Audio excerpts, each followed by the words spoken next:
দেখো আমাদের একটা ভালো স্টুডেন্ট সংখ্যা আছে যারা অ্যাডমিশন টাইমটাতে আমি জানি না এরা কি লজ্জায় কাজটা করে, ঢাকায় বাপ মায়ের টাকায় নিয়ে আসে, যখন কয়েকটা পরীক্ষা খারাপ দেয় এই দলটা তো হলো সুইচ করে না, জানে খারাপ তাও চেষ্টা করতে থাকে, এটা তাও একটু ভালো। এরা হইলো যখন দেখে হইতেছে না ছাড়া দেয়, ফুল ছাড়া দেয়, ফুল ছাড়া দিল, পড়াশোনায় ছাড়া দিল।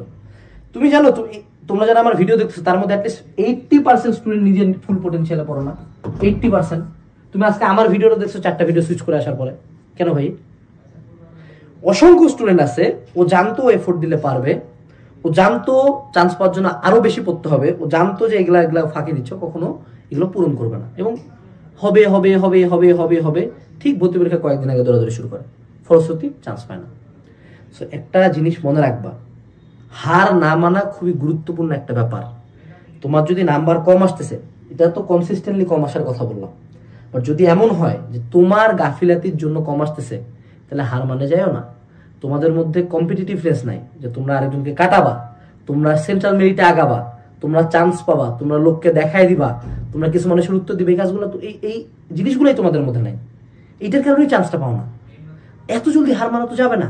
তোমাদেরকে এই যে ট্রায়াল চালায় যাও না তুমি। দেখো একটা স্টুডেন্ট বুয়েট বুয়েট বুয়েট বুয়েট বুয়েট বুয়েট ঢাবি ঢাবি ঢাবি ঢাবি ঢাবি বুয়েট ঢাবিতে একটা হইলো না, কারণ সিট কত, ঢাবিতে 2000, বুয়েটে ধরো 1000, 3000 গেল, তারপর বাংলাদেশের টপ 3000 ঢুকে গেছে। এবার বাকি তো এখানে লাখ লাখ মানুষজন আছে, তাহলে তখন কি করতে হবে? ট্রায়াল। প্রথমে বুয়েট দিলাম, হইলো না, ঢাবি দিলাম, হইলো না, সিকিউরিটি দিলাম, হইলো না, জাবি দিলাম, হইলো না, এবার আরিউ দিলাম, হইলো না, তারপরে কি করব? জিএসটি দিব, হইলো না, এইবার এগ্রি দিছি, হইলো না। কিন্তু হঠাৎ করে সকালে মেসেজ আসলো 2 নাম্বার ওয়েটিং থেকে আমাকে ডাক দিছে, শাবাশ, ডান, উই আর ইন। যারা পাবলিকে চান্স পাইতে চাও তাদের সাথে কথা বলছি, যারা প্রিভিলেজ না, যারা প্রাইভেটের কথা কল্পনাও করতে পারবে না, কারণ তুমি তোমার বাপ মাকে দেখছো 20,000, 25,000, 30,000 টাকায় পুরো একটা সংসার টানতে, নিজেরা না খায় তোমার বাপের জুতাটার দিকে তাকাবা।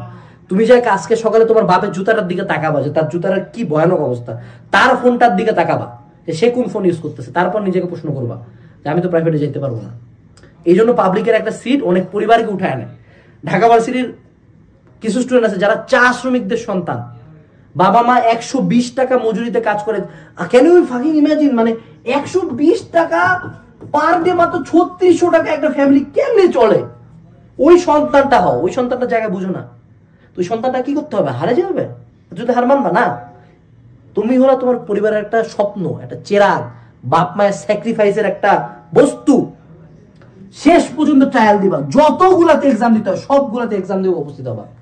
মহান আল্লাহ তাআলা একটা না একটা ওয়েটিং থেকে টানবে। আমার একটা স্টুডেন্ট ছিল, মানে জিএসটি তে 4 না 5 নম্বর ওয়েটিং থেকে টান দিছে, সাস্টে এখনো মনে 20-25টা সিট ফাঁকা আছে। ইউ নেভার নো কখন ভাগ্য খুলে যাবে, এটা স্ট্যাটিস্টিক্যালি প্রুফ করা যায়। তোমার ধরো টোটাল 12টা পাবলিক এক্সাম হয়, বোর্ড সব মিলায়, তুমি ধরো তুমি 2টাতে এক্সাম দিলা, তাহলে তোমার চান্স পাওয়ার পসিবিলিটি কত? 1/6 × 100। যদি তুমি 6টাতে এক্সাম দাও তাহলে কি চান্স পাওয়ার পসিবিলিটি প্রায় কি 50% হচ্ছে না?